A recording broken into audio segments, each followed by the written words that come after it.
어둠 속에서 창고 문이 삐걱거리며 열렸습니다. 단속원 둘이 무언가를 끌어내고 있었습니다. 쌀포대가 아니었습니다. 배급 명단 원본장이었습니다. 저는 숨을 참았습니다. 이름 몇 개 더 빼면 다음 달은 편하겠지요. 그 말이 귓가에 박혔습니다. 제 이름도 언제든 지워질 수 있다는 걸 알았습니다. 도망쳐야 한다고 생각했습니다. 하지만 발이 떨어지지 않았습니다. 이미 본 사람은 살아남기 어렵다는 걸 알면서도 저는 그 자리에 서 있었습니다.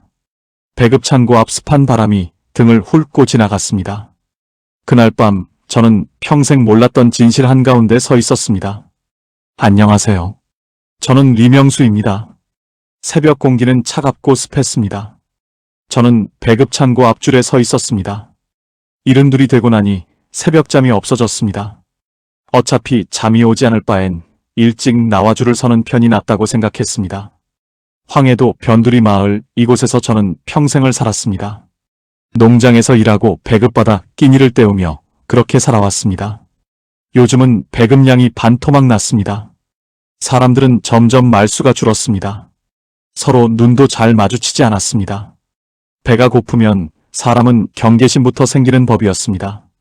제 앞에는 6명이 더 서 있었습니다. 모두 말없이 고개를 숙이고 있었습니다. 줄 끝에 선 노인 하나는 지팡이에 몸을 기대고 숨을 고르고 있었습니다. 저도 그렇게 늙어가고 있다는 생각이 들었습니다. 배급 창고 문은 아직 닫혀 있었습니다. 해가 뜨기 전까지는 절대 열리지 않았습니다. 그게 규칙이었습니다. 그런데 그날은 달랐습니다. 창고 안쪽에서 소리가 들렸습니다. 낮은 목소리였습니다. 두 사람이 대화를 나누고 있었습니다. 저는 귀를 기울였습니다. 명단은 다시 손댔습니다. 오늘 밤 들여놓습니다. 그 말이 들렸습니다. 순간 온몸이 굳었습니다. 숨도 제대로 쉬지 못했습니다. 명단을 손댔다는 말은 금기였습니다. 배급 명단은 절대 건드려서는 안 되는 것이었습니다. 그런데 그 말을 입 밖으로 꺼냈다는 건 이미 일이 벌어졌다는 뜻이었습니다. 저는 고개를 숙였습니다. 아무것도 듣지 않은 척했습니다. 하지만 귀는 저절로 그쪽을 향했습니다. 위에는 보고 안 올라갑니다. 알겠습니다. 짧은 대답 뒤로 발소리가 멀어졌습니다. 해가 뜨자 창고 문이 열렸습니다. 배급소 책임자 최강철이 나왔습니다. 58쯤 돼 보이는 남자였습니다. 얼굴에는 늘 피곤한 기색이 역력했습니다. 오늘 배급량 확인하십시오. 사람들은 하나씩 앞으로 나가 배급표를 내밀었습니다. 저도 차례가 왔습니다. 배급표를 꺼내 건넸습니다. 최강철은 명단을 보더니 고개를 끄덕였습니다. 리명수 확인됐습니다. 그 말에 안도했습니다. 이번에도 제 이름은 명단에 있었습니다. 하지만 뒤에 서 있던 노인 하나는 달랐습니다. 정영식이라는 69살 노인이었습니다. 제 이웃이었습니다. 오래전부터 알고 지낸 사람이었습니다. 정영식은 배급표를 내밀었습니다. 최강철은 명단을 한참 들여다보더니 고개를 저었습니다. 이름이 없습니다. 뭐라고요? 정영식의 목소리가 떨렸습니다. 명단에 이름이 없습니다. 다시 확인해 보십시오. 최강철은 표정 하나 변하지 않았습니다. 정영식은 배급표를 다시 확인했습니다. 분명 이름이 적혀 있었습니다. 하지만 명단에는 없었습니다. 정영식은 뒤로 물러섰습니다. 아무 말도 하지 못했습니다. 항의할 수도 없었습니다. 명단에 없으면 끝이었습니다. 그게 규칙이었습니다. 저는 그 모습을 지켜봤습니다. 가슴이 답답했습니다. 하지만 아무것도 할 수 없었습니다. 배급을 받고 돌아오는 길, 저는 정영식을 따라갔습니다. 영식이 형님. 정영식은 고개를 돌렸습니다. 눈가가 붉었습니다. 명수야? 무슨 일이십니까? 모르겠네. 갑자기 이름이 사라졌어. 정영식은 고개를 저었습니다. 상부에서 명단을 다시 정리했나 보네. 그 말에 저는 새벽에 들었던 속삭임이 떠올랐습니다. 명단은 다시 손댔다. 그 말이 이걸 의미했던 걸까요? 형님, 혹시 다른 분도 그런 일 들으셨습니까? 글쎄, 아직은 모르겠어. 정영식은 한숨을 내쉬었습니다. 배급 없으면 어떻게 버티나? 저는 아무 말도 하지 못했습니다. 마을로 돌아오는 길은 더 무거웠습니다. 집에 돌아와 배급쌀을 내려놓았습니다. 평소보다 양이 적었습니다. 반 토막도 안 되는 양이었습니다. 이걸로 며칠을 버텨야 했습니다. 저는 쌀을 항아리에 담으며 생각했습니다. 새벽에 들었던 그 속삭임이 계속 머릿속을 맴돌았습니다. 오늘 밤 들여놓는다. 무엇을 들여놓는다는 걸까요? 명단을 다시 손댔다는 건 또 어떤 뜻일까요? 저녁이 되자 마을은 조용해졌습니다. 불빛 하나 없는 골목길을 걸으며 저는 정영식의 집 앞을 지나갔습니다. 창문 너머로 희미한 촛불이 보였습니다. 정영식은 혼자 앉아 있었습니다. 고개를 떨군 채였습니다. 저는 발걸음을 멈추지 않았습니다. 들어가 말을 걸 용기가 없었습니다. 그날 밤 저는 잠들지 못했습니다. 새벽에 들은 속삭임이 자꾸만 귓가에 맴돌았습니다. 명단 조작은 금기였습니다. 하지만 그 일이 실제로 벌어졌습니다. 그리고 저는 그걸 들었습니다. 우연히 들었을 뿐인데 이제 저는 알고 있는 사람이 됐습니다. 알고 있는 사람은 위험한 사람이었습니다. 그 생각이 들자 등골이 서늘해졌습니다. 다음 날 새벽 저는 또다시 배급창고 앞에 섰습니다. 이번에는 더 일찍 나왔습니다. 줄 맨 앞에 서고 싶었습니다. 빨리 받고 빨리 돌아가고 싶었습니다. 하지만 이미 3명이 서 있었습니다. 저는 4번째로 줄을 섰습니다. 앞에 서 있던 사람 중 한 명이 뒤를 돌아봤습니다. 마을 이장의 아들이었습니다. 명수 아저씨. 그래. 요즘 배급 이상하지 않습니까? 저는 잠시 멈칫했습니다. 무슨 말인가? 명단에서 이름 사라진 사람 여럿 있답니다. 그렇단 말인가요? 저는 짧게 말했습니다. 더 말하고 싶지 않았습니다. 그는 고개를 끄덕이고 다시 앞을 봤습니다. 창고 문이 열렸습니다. 이번에는 최강철이 아니었습니다. 단속반 소속 박진호였습니다. 45쯤 돼 보이는 남자였습니다. 얼굴은 각졌고 눈빛은 날카로웠습니다. 박진호는 명단을 들고 나왔습니다. 오늘부터 명단 확인을 강화합니다. 사람들은 긴장했습니다. 이름 없으면 배급 없습니다. 이에 제기도 받지 않습니다. 목소리는 차갑고 단호했습니다. 제 차례가 왔습니다. 배급표를 내밀었습니다. 박진호는 명단을 오래 들여다봤습니다. 제 얼굴을 한참 바라보았습니다. 리명수. 예, 맞습니다. 배급 확인됐습니다. 그는 표를 돌려줬지만 눈빛은 여전히 날카로웠습니다. 저는 배급을 받고 돌아섰습니다. 돌아오는 길 저는 뒤를 돌아봤습니다. 박진호가 저를 보고 있었습니다. 시선이 마주쳤습니다. 저는 고개를 돌렸습니다. 심장이 빠르게 뛰었습니다. 무언가 잘못됐다는 느낌이 들었습니다. 그의 시선은 단순한 확인이 아니었습니다. 의심이 담겨 있었습니다. 집으로 돌아와 문을 닫았습니다. 배급쌀을 내려놓고 숨을 고르려 했습니다. 하지만 마음은 진정되지 않았습니다. 새벽에 들었던 속삭임, 사라진 명단 이름들, 박진호의 날카로운 시선, 모든 게 연결돼 있다는 생각이 들었습니다. 그날 밤 저는 또다시 잠들지 못했습니다. 창밖을 내다봤습니다. 어둠 속에서 누군가 걸어가는 모습이 보였습니다. 배급창고 쪽으로 가고 있었습니다. 저는 몸을 일으켰습니다. 나가야 한다는 생각이 들었습니다. 하지만 동시에 두려움도 느껴졌습니다. 만약 또 무언가를 듣게 된다면 저는 더 이상 모른 척할 수 없을 것 같았습니다. 다음 날 아침 마을은 술렁이었습니다. 배급 명단에서 이름이 사라진 사람이 또 나왔습니다. 이번에는 3명이었습니다. 모두 60 넘은 노인들이었습니다. 정영식 형님도 그중 한 명이었습니다. 사람들은 수군거렸지만 목소리는 작았습니다. 크게 말할 수 없는 일이었습니다. 저는 우물가에서 정영식을 만났습니다. 형님은 물동이를 들고 서 있었습니다. 얼굴은 헬쑥해 보였고 며칠 사이에 살이 빠진 듯 했습니다. 형님. 저는 조용히 불렀습니다. 정영식은 고개를 들었고 눈빛이 흐렸습니다. 명수야? 괜찮으십니까? 괜찮을 리가 있나? 형님은 깊은 한숨을 내쉬었습니다. 배급 없으면 어떻게 버티십니까? 이웃들이 조금씩 나눠주고 있네. 그게 오래가긴 어렵겠습니다. 정영식은 말이 없었습니다. 물동이를 내려놓고 우물난간에 기대었습니다. 명수야, 뭔가 이상하지 않나? 어떤 게 말씀이십니까?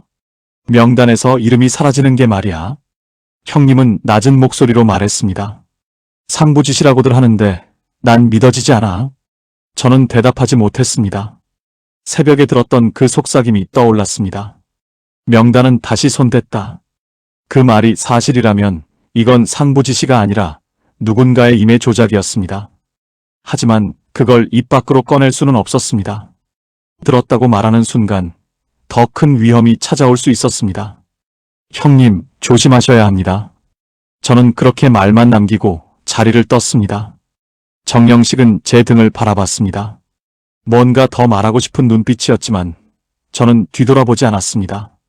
그날 오후 배급소 앞에 사람들이 모였습니다. 명단을 다시 확인한다는 공고가 붙었습니다. 최강철이 나와 말했습니다. 상부지시로 명단을 재정비했습니다. 왜 갑자기 이름이 사라집니까? 누군가 물었지만 최강철은 표정이 없었습니다. 배급 대상 기준이 강화됐습니다. 그게 무슨 의미입니까? 더 설명 없습니다. 명단에 없으면 배급 없습니다. 사람들은 웅성거렸지만 큰 항의는 없었습니다. 항의는 곧 위험이었습니다. 배급소 눈 밖에 나면 다음 차례는 자신이 될 수 있었습니다. 저는 뒤편에서 그 모습을 지켜봤습니다. 최강철 얼굴에는 피곤함만 묻어 있었고 죄책감은 보이지 않았습니다. 그때 박진호가 나타났습니다. 단속반 완장을 찬 채였습니다. 사람들은 자연스럽게 길을 비켜줬습니다. 박진호는 최강철 옆에 섰습니다. 명단 확인은 끝났습니다. 목소리는 차갑고 단단했습니다. 이해 제기 없습니다. 해산하십시오. 사람들은 하나둘 흩어졌습니다. 저도 돌아서려던 그때였습니다. 리명수. 박진호가 제 이름을 불렀습니다. 가슴이 철렁 내려앉았습니다. 저는 천천히 돌아섰습니다. 명수 동무, 잠깐 이야기합시다. 박진호는 배급소 옆 좁은 골목을 가리켰습니다. 저는 거부할 수 없었습니다. 골목은 어둡고 습했습니다. 박진호는 담벼락에 기대서서 저를 똑바로 바라봤습니다. 요즘 귀가 밝으신 편입니까? 무슨 뜻이십니까? 새벽마다 일찍 나오시더군요. 배급을 빨리 받으려고 그렇습니다. 그렇습니까? 박진호는 팔짱을 꼈습니다. 혹시 이상한 말소리 들은 적 없습니까? 어떤 소리 말입니까? 창고 안에서 나는 얘기 말입니다. 저는 고개를 살짝 숙였습니다. 못 들었습니다. 확실합니까? 그렇습니다. 박진호는 한참 제 얼굴을 살폈습니다. 의심이 가득한 눈빛이었습니다. 명수 동무, 조심해야 합니다. 무엇을 말씀이십니까? 듣지 말아야 할 걸 듣게 되면 곤란해집니다. 그 말에 온몸이 굳었습니다. 박진호는 제가 무언가를 들었다는 사실을 알고 있었습니다. 저는 침을 삼켰습니다. 들을 만한 건 없습니다. 그러면 됐습니다. 박진호는 몸을 일으켜 제 옆을 스쳐 지나갔습니다. 저는 그 자리에 오래 서 있었습니다. 다리에 힘이 빠졌습니다. 방금 들은 말은 경고였습니다. 침묵하라는 경고이자 제가 들은 것이 바로 진실이라는 확인이기도 했습니다. 집으로 돌아오는 길은 더욱 무거웠습니다.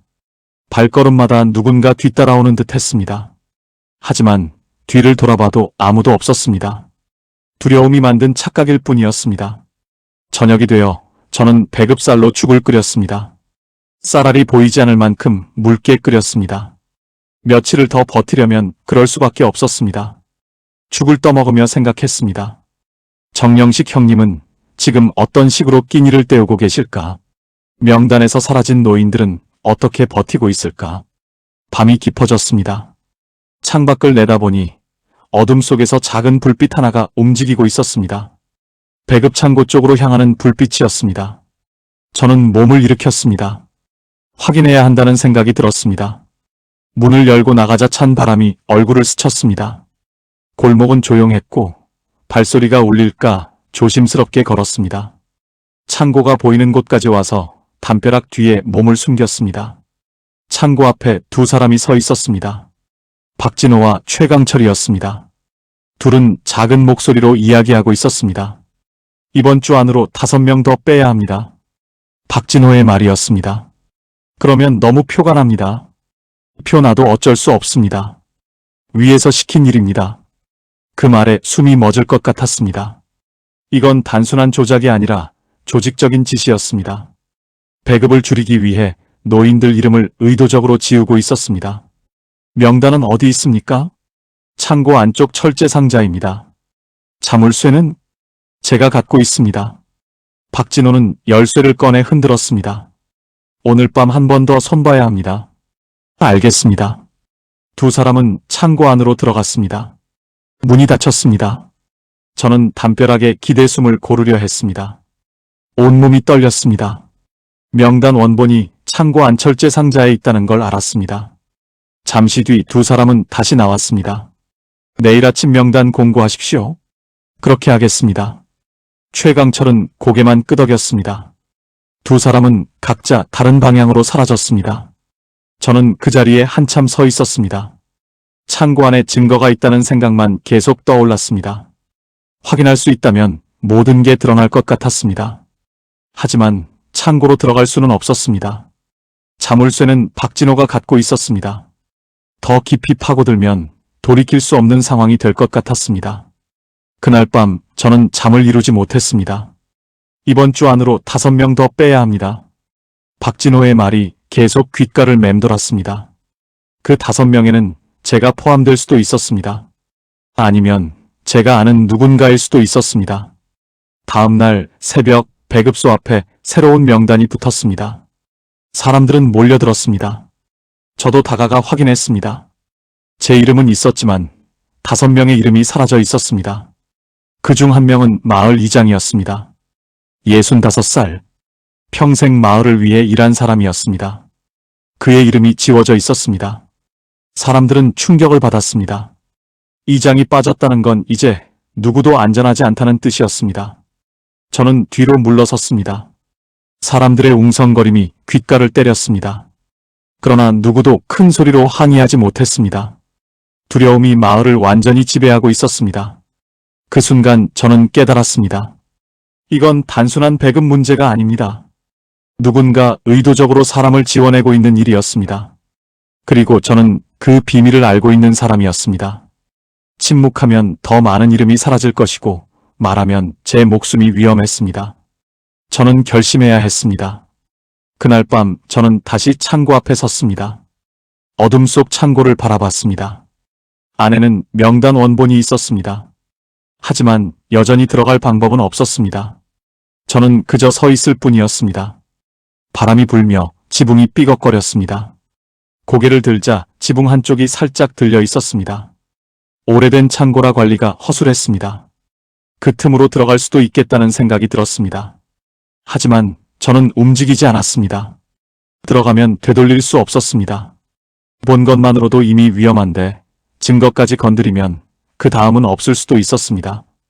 저는 한참을 서 있다가 조용히 돌아섰습니다. 아직은 때가 아니었습니다. 집으로 돌아오니 마음은 진정되지 않았습니다. 제 안에서 무언가 변화하고 있었습니다. 두려움보다 분노가 커지고 있었습니다. 침묵보다 진실이 더 중요해지고 있었습니다. 사흘이 지났습니다. 마을은 더 조용해졌습니다. 명단에서 이름이 사라진 사람들은 집 밖으로 나오지 않았습니다. 배급 없이 버티는 일은 쉽지 않았습니다. 이웃들이 조금씩 나눠줬지만 그것마저 한계가 보였습니다. 저는 정영식 형님 집을 찾아가 문을 두드렸습니다. 한참 뒤 문이 열렸습니다. 형님은 전보다 더 수척해져 있었습니다. 뺨이 움푹 들어갔고 눈빛은 흐릿했습니다. 명수야, 형님, 이거라도 드셔보십시오. 저는 품에서 쌀 한 줌을 꺼냈습니다. 제 몫에서 떼어온 것이었습니다. 자네도 모자랄 텐데. 괜찮습니다. 받으십시오. 형님은 떨리는 손으로 쌀을 받아들었고 눈가가 붉어졌습니다. 고맙네. 형님, 혹시 이장님은 보셨습니까? 아직 못 봤어. 명단서 빠진 뒤로 집에만 계신다더군. 형님은 깊은 한숨을 내쉬었습니다. 명수야, 뭔가 이상하지 않나? 어떤 말씀이십니까? 명단에서 빠지는 사람들 말이야. 형님 목소리는 더 낮아졌습니다. 전부 나이 많은 사람들이야. 60 넘은 노인들만 골라서 빼고 있어. 그 말에 제 가슴이 철렁 내려앉았습니다. 형님도 눈치채고 있었습니다. 이게 우연이 아니라는 걸 알고 있었습니다. 형님, 말씀 조심하셔야 합니다. 알지. 그래도 가만히 있을 순 없지 않나? 저는 바로 대답할 수 없었습니다. 형님의 말이 맞았습니다. 가만히 있으면 더 많은 사람이 사라질 것이었습니다. 하지만 움직이면 위험했습니다. 결국 저는 고개만 끄덕였습니다. 형님, 제가 조금 알아보겠습니다. 무얼 알아보겠다는 건가? 명단 쪽 일입니다. 형님은 놀란 표정이 되었습니다. 명수야, 이건 위험한 일이야. 알고 있습니다. 그런데도 하겠다는 건가? 이대로는 안 될 것 같아서 그렇습니다. 형님은 제 손목을 붙잡았습니다. 명수야, 정말 조심해야 한다. 걱정 마십시오, 형님. 밖으로 나오니 해가 중천에 떠 있었습니다. 골목은 한산했습니다. 저는 배급소 쪽으로 걸어가 멀리서 지켜보려 했습니다. 혹시 또 무언가 눈에 들어올지 몰랐습니다. 배급소 앞에는 최강철이 서서 장부에 무언가 적고 있었습니다. 저는 골목 모퉁이에 숨어 지켜봤습니다. 잠시 뒤 박진호가 나타나 둘은 배급소 안으로 들어갔고 문이 닫혔습니다. 저는 살금살금 다가갔습니다. 창문 틈으로 안을 들여다보니 두 사람은 책상 앞에 앉아 이야기하고 있었습니다. 목소리는 들리지 않았지만 표정은 보였습니다. 박진호는 무언가 지시하고 있었고 최강철은 고개를 끄덕이며 받아 적고 있었습니다. 그러다 박진호가 서류 하나를 꺼냈습니다. 명단이었습니다. 여러 이름에 빨간 줄이 그어져 있었습니다.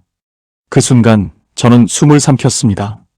저게 바로 조작된 명단이었습니다. 박진호는 그 명단을 접어 주머니에 넣었습니다. 둘이 일어나 나오려 하자 저는 황급히 몸을 숨겼습니다. 문이 열리고 발소리가 가까워졌습니다. 저는 담벼락에 바짝 붙어 숨을 참았습니다. 박진호와 최강철은 창고 쪽으로 걸어갔습니다. 저는 멀찍이 뒤따랐습니다. 창고 앞에서 박진호가 열쇠를 꺼내 자물쇠를 열고 둘은 안으로 들어갔습니다. 저는 나무 뒤에 숨어 창문 틈으로 안을 들여다봤습니다. 창고 안은 어두웠습니다. 박진호가 불을 켜자 희미한 불빛이 안을 비췄습니다. 구석에 철제 상자가 보였습니다. 이번 주 명단입니다. 이번엔 몇 명입니까? 7명입니다. 7명이나요? 위에서 내려온 숫자입니다. 박진호는 서류를 펼쳐 이름마다 빨간 줄을 그었습니다. 그 모습을 보자 제 손이 떨렸습니다. 분노와 두려움이 동시에 치밀었습니다. 이렇게 계속하면 문제 생기지 않겠습니까? 문제 없습니다. 위에서 다 처리합니다. 우리는 시키는 대로만 하면 됩니다. 서류는 다시 철제 상자에 넣어졌고 자물쇠가 잠겼습니다. 둘이 나가며 문을 닫자 저는 한참 동안 몸을 웅크린 채 숨을 죽였습니다. 둘이 멀어지자 창고를 바라봤습니다. 안에 명단 조작의 모든 증거가 있었습니다. 그러나 자물쇠는 박진호만 갖고 있었습니다. 저는 창고 뒤편을 돌았습니다. 지붕 한쪽 판자가 느슨해 보였습니다. 올라가면 들어갈 수 있을 것 같았습니다. 위험했지만 마음이 그쪽으로 기울고 있었습니다. 주변에 아무도 없는 걸 확인한 뒤 저는 집으로 돌아왔습니다. 마음을 정리해야 했습니다. 저녁은 먹지도 못했습니다. 머릿속에는 빨간 줄로 지워지는 이름들, 철제 상자, 박진호의 단호한 얼굴만 계속 떠올랐습니다. 밤이 깊어 마을이 고요해지자 저는 다시 창고로 향했습니다. 창고 뒤편 판자를 들어 올리고 안으로 들어갔습니다. 칠흑 같은 어둠 속에서 벽을 더듬어 상자를 찾았습니다. 자물쇠는 견고했습니다. 그때 밖에서 발소리가 들렸습니다. 저는 숨을 멈춘 채 상자 뒤에 몸을 숨겼습니다. 열쇠 소리가 났고 문이 열렸습니다. 누구 없나? 박진호의 목소리였습니다. 불빛이 겨우 제 앞까지 왔다가 다시 멀어졌습니다. 철제 상자가 열리고 서류 넘기는 소리가 났습니다. 잠시 후 상자가 닫히고 자물쇠가 잠겼습니다. 박진호의 발소리가 멀어지자 저는 그제야 숨을 내쉬었습니다. 상자 옆에서 손에 닿는 종이 하나가 있었습니다. 떨어진 서류였습니다. 저는 그 종이를 주워 주머니에 넣고 다시 지붕으로 올라가 창고 밖으로 빠져나왔습니다.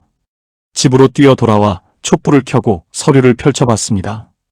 여러 이름에 빨간 줄이 그어져 있었고 맨 아래 작게 적혀 있었습니다. 상부 지시, 월 배급량 30% 축소 목표. 저는 손을 털듯 떨었습니다. 이 종이는 명단 조작의 명백한 증거였습니다. 그러나 한 장으로는 부족했습니다. 철제 상자 속 원본 서류철이 필요했습니다.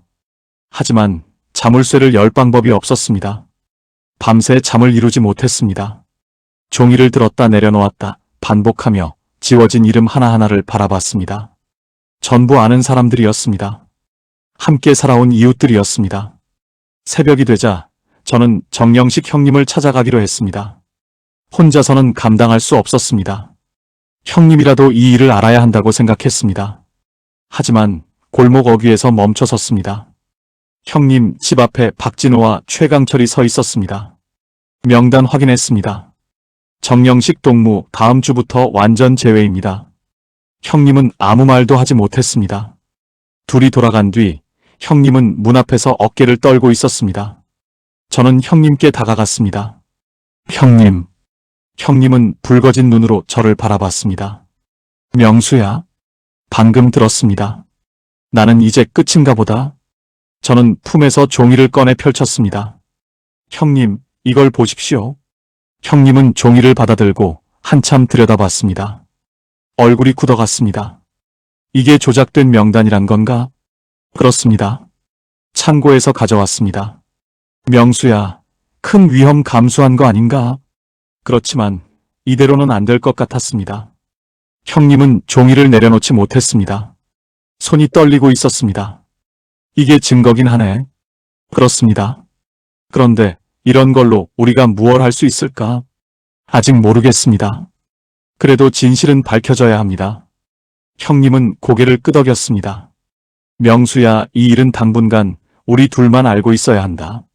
알겠습니다, 형님. 종이를 다시 품에 넣고 형님 집을 나섰습니다. 골목은 여전히 고요했지만 마음은 무거웠습니다. 증거를 손에 넣었지만 이것만으로 무엇을 할 수 있을지 막막했습니다. 누구에게 보여줘야 할지 떠오르지 않았습니다. 마을 사람들은 이미 두려움에 잠겨 있었고 박진호는 저를 의심하기 시작했습니다. 집으로 돌아오는 길에 배급소를 지나쳤습니다. 문 앞에는 새 공고가 붙어 있었습니다. 배급 명단 최종 확정, 이에 재기 불가.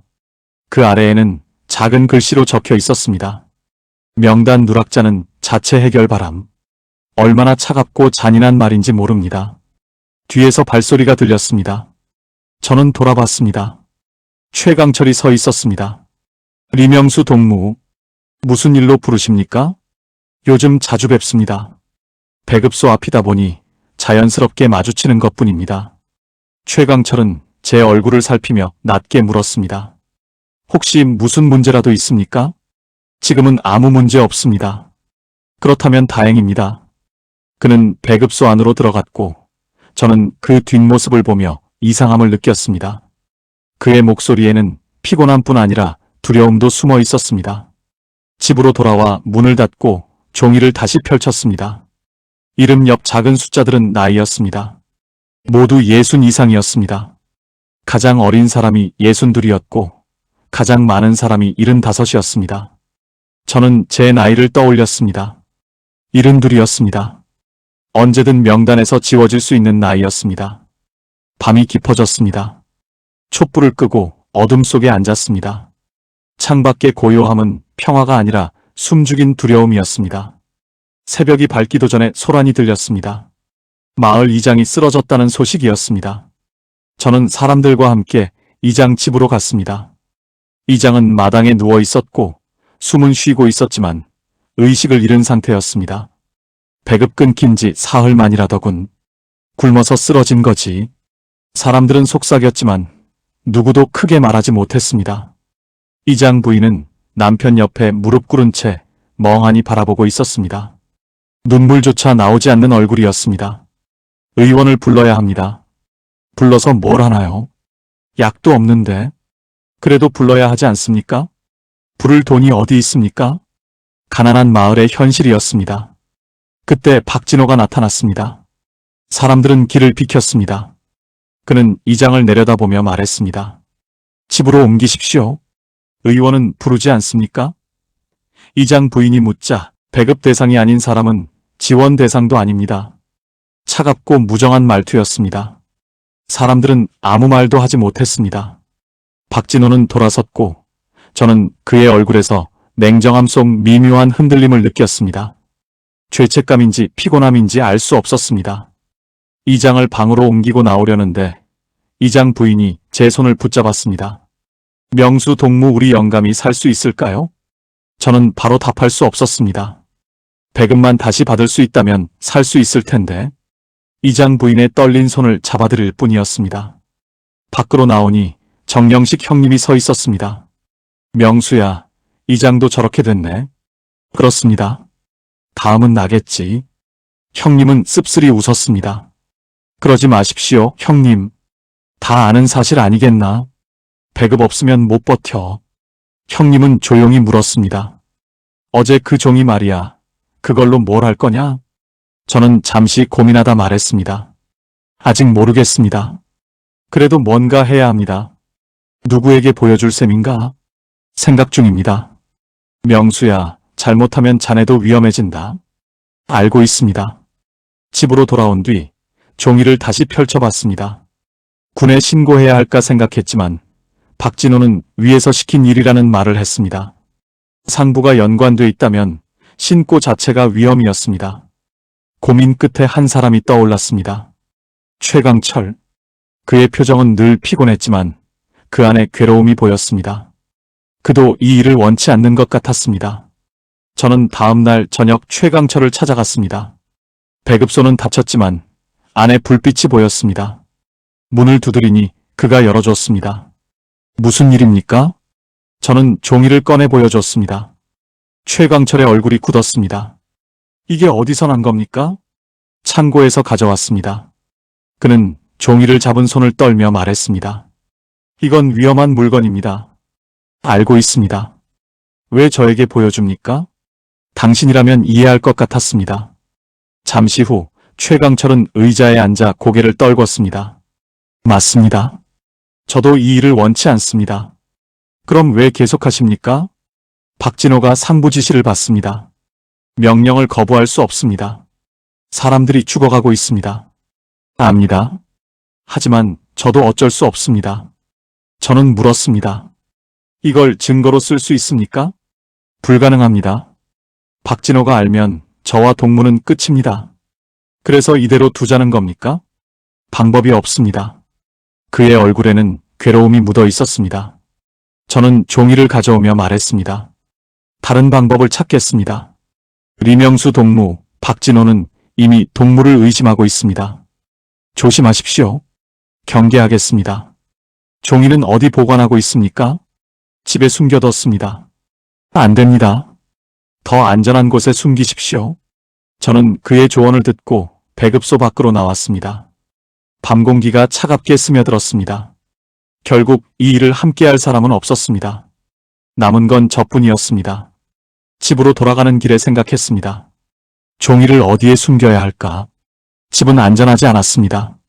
박진호가 언제든 들이닥칠 수 있었습니다. 가장 떠오른 건 정영식 형님 집이었습니다.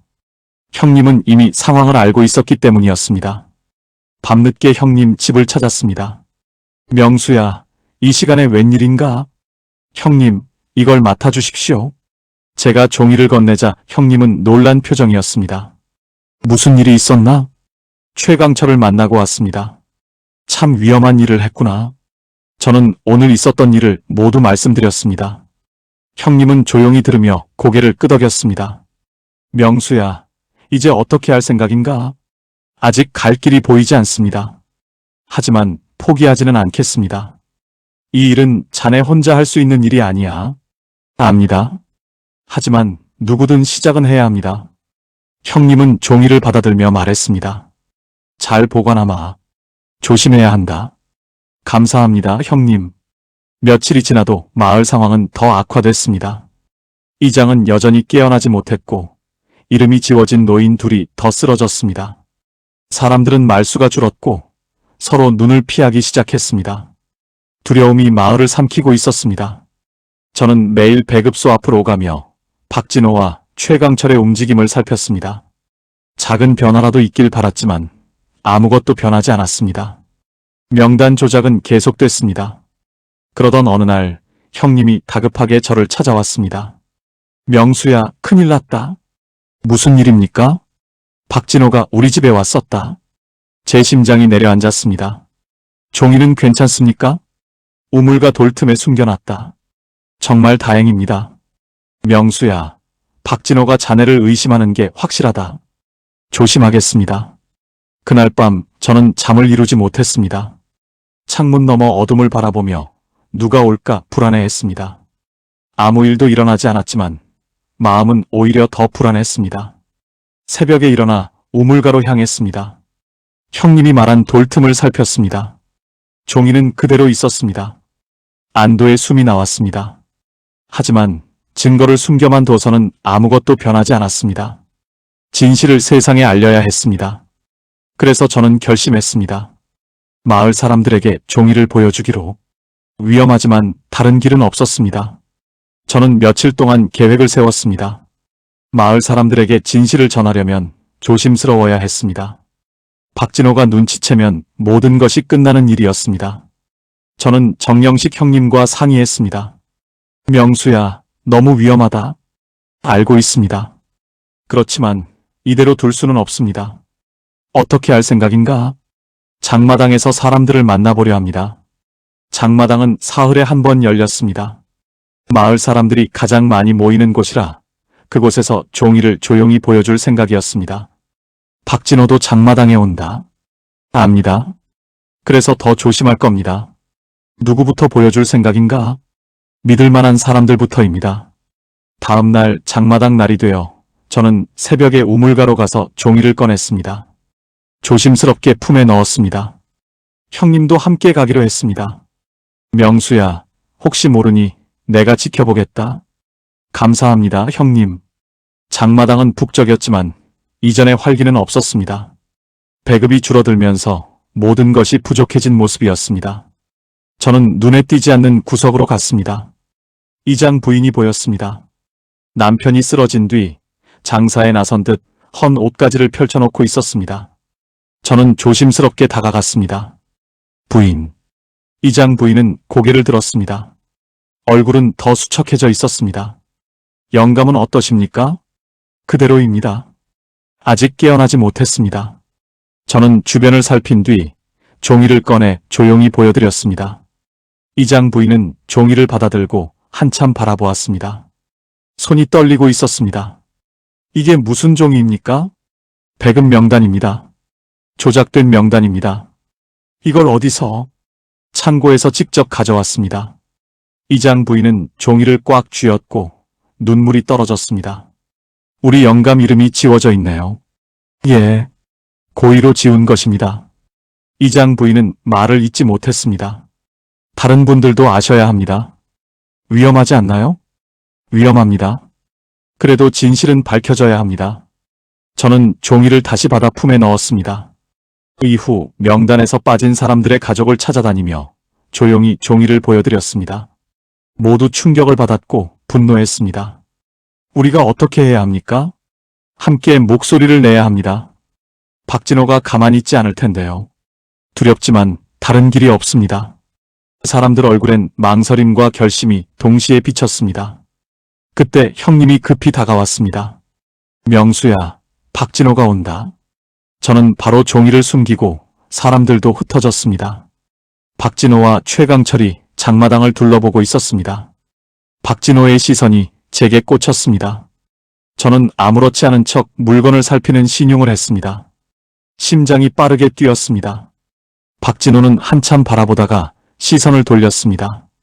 그제야 숨을 내쉬었습니다. 장마당을 빠져나온 뒤 형님이 말했습니다. 지금 정말 위험했네. 예, 거의 들킬 뻔했습니다. 이제 어쩔 생각인가? 사람들 사이에 소문이 퍼지기 시작하면 박진호도 막을 수 없을 겁니다. 곧 박진호가 움직일 텐데 각오해야죠. 집으로 돌아와 종이를 다시 우물가에 숨겼습니다. 이제 되돌릴 수 없었습니다. 진실은 퍼지기 시작했고 박진호가 언제 다가올지 몰랐습니다. 그날 밤 마을이 술렁이었습니다. 사람들은 작은 목소리로 속삭이며 모였습니다. 명단 조작 이야기가 퍼지고 있었습니다. 저는 창밖을 보며 두려움 속에서도 작은 희망을 느꼈습니다. 새벽녘 문 두드리는 소리에 잠에서 깼습니다. 문을 열자 박진호와 단속원 둘이 서 있었습니다. 리명수 동무 나와주십시오. 무슨 일입니까? 배급 관련 문서 유출 건을 조사합니다. 저는 침착하게 대답했습니다. 저는 아무것도 모릅니다. 박진호는 단속원들에게 눈짓했고 그들은 집을 샅샅이 뒤졌습니다. 종이는 우물가에 있어 다행히 아무것도 나오지 않았습니다. 아무것도 없습니다. 박진호는 굳은 표정으로 저를 바라봤습니다. 리명수 동무 마지막으로 묻겠습니다. 배급 창고에 들어간 적이 있습니까? 없습니다. 확실합니까? 사실입니다. 박진호는 한참 바라보다 돌아서며 말했습니다. 계속 지켜보겠습니다. 해가 밝자 배급소 앞에 20명가량의 사람들이 모였습니다. 이장 부인과 이름이 지워진 이들의 가족들이었습니다. 모두 침묵 속에서 서 있었습니다. 최강철이 나와 상황을 보곤 놀랐습니다. 무슨 일입니까? 명단 조작에 대해 이야기하려고 합니다. 이장 부인의 목소리였습니다. 무슨 말씀이십니까? 우리는 증거를 봤습니다. 우리 이름을 고의로 지웠습니다. 최강철은 아무 말도 할 수 없었습니다. 사람들은 한 발씩 앞으로 나섰습니다. 배급을 돌려주십시오. 살 권리는 있어야 합니다. 명단을 원래대로 돌려놓으십시오. 그때 박진호가 단속원들과 함께 나타나 말했습니다. 해산하십시오. 하지만 사람들은 움직이지 않았습니다. 명단 조작이 사실입니까? 이장 부인이 물었습니다. 박진호는 대답하지 않았습니다. 사람들은 더 가까이 다가가며 외쳤습니다. 대답하십시오. 우리는 죽어가고 있습니다. 진실을 말하십시오. 긴 침묵 끝에 최강철이 앞으로 나왔습니다. 그는 떨리는 목소리로 말했습니다. 죄송합니다. 상부지시였고 저는 거부할 수 없었습니다. 사람들은 술렁이었습니다. 박진호는 분노한 표정이었습니다. 지금 무슨 짓입니까? 더는 거짓말할 수 없습니다. 명령을 따르지 않으면 당신도 끝입니다. 이미 끝났습니다. 제 양심이 먼저 무너졌습니다. 그 말에 사람들은 울었고 오래 눌렸던 분노가 흘러나왔습니다. 며칠 뒤 최강철은 상부에 보고했고 조사가 시작됐습니다. 박진호는 해임됐습니다. 새로운 책임자가 부임했고 명단은 다시 정리됐습니다. 일주일 뒤 새로운 명단이 공표됐습니다. 지워졌던 이름들이 모두 되살아났습니다. 정영식 형님도 이장도 모두 명단에 돌아왔습니다. 사람들은 기쁨에 눈물을 흘렸습니다. 배급이 재개되었고 마을은 조금씩 살아났습니다. 아이들 웃음소리가 다시 들렸고 장마당도 활기를 되찾았습니다. 어느 저녁 형님이 배급사를 들고 제 집에 왔습니다. 명수야, 자네 덕분이야. 아닙니다, 형님. 우리 모두가 함께 했습니다. 그래도 자네가 시작하지 않았으면 아무 일도 없었네. 형님은 제 손을 잡았습니다. 고맙네. 저는 고개를 저었습니다. 그저 해야 할 일을 했습니다. 그날 밤 우물가루가 종이를 꺼냈습니다. 이제 필요 없는 증거였습니다. 저는 종이를 찢어 우물에 던졌습니다. 종이는 천천히 물속으로 가라앉았습니다. 증거는 사라졌지만 진실은 사람들 마음속에 남았습니다. 우리는 기억할 것입니다. 무슨 일이 있었는지, 어떻게 이겨냈는지 그 기억이 마을을 지켜줄 것이었습니다. 며칠 뒤 저는 배급소 앞에 섰습니다. 새 책임자는 제 이름을 확인하고 쌀을 내주었습니다. 정상량이었습니다. 저는 인사를 하고 나왔습니다. 마을에는 평화가 찾아왔습니다. 이장은 회복되었고 아이들은 다시 뛰어놀았습니다. 사람들은 서로를 바라보며 웃었습니다. 어두웠던 시간은 지나갔습니다. 저는 우물가에 앉아 깊은 숨을 내쉬었습니다. 종이는 사라졌지만 제 마음속에는 남아 있었습니다. 진실은 숨길 수 없다는 것, 침묵은 더 큰 고통을 낳는다는 것, 그리고 누군가는 시작해야 한다는 것. 저는 72의 나이였지만 해야 할 일을 했습니다. 용기라기보다는 분노였고, 분노라기보다는 오름이었습니다. 하루가 저물고 마을에 불빛이 켜졌습니다. 예전보다 밝고 따뜻했습니다. 저는 천천히 집으로 돌아갔습니다. 그날 밤 깊은 잠에 들었습니다. 오랜만에 마음이 편안했습니다. 내일도 해가 뜨고 배급소 앞에 설 것입니다. 그곳에 제 이름이 있을 것입니다. 저는 계속 살아갈 것입니다. 진실을 지킨 사람으로. 오늘도 끝까지 함께 해주셔서 감사합니다. 여러분의 따뜻한 댓글 한 줄이 큰 힘이 됩니다. 좋아요와 구독, 알림 설정 부탁드립니다. 다음 이야기에서도 다시 찾아뵙겠습니다.